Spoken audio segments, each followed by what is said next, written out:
చాకలి ఐలమ్మ పోరు బడుగు బలహీన వర్గాలకు స్ఫూర్తిదాయకమన్నారు రాష్ట్ర ఎస్సీ ఎస్టీ సంక్షేమ శాఖ మంత్రి అడ్లూరి లక్ష్మణ్. చాకలి ఐలమ్మ జయంతి సందర్భంగా జగిత్యాలలో ఐలమ్మ విగ్రహానికి పూలమాల వేసి నివాళులు అర్పించారు రాష్ట్ర మంత్రి అడ్లూరి లక్ష్మణ్. మాజీ మంత్రి జీవన్ రెడ్డి నిజాం నిరంకుశత్వంపై సాయుధ పోరు చేసిన వీరవనిత చాకలి ఐలమ్మ అన్నారు మంత్రి. హైదరాబాద్ యూనివర్సిటీ చాకలి ఐలమ్మ పేరు పెట్టి రజక వర్గాన్ని గుర్తించిందన్నారు.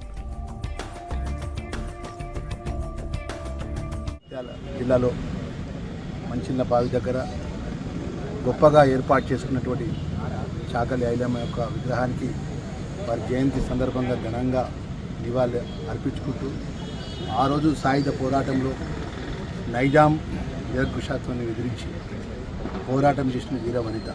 ఇప్పుడే మా మిత్రుడు చెప్తున్నాడు, భర్తను కొడుకును చిత్రహింసల పాలు చేసినా కూడా లెక్క చేయకుండా పోరాటం చేసిన మహోన్నతమైన వనిత చాకలి ఐలమ్మ.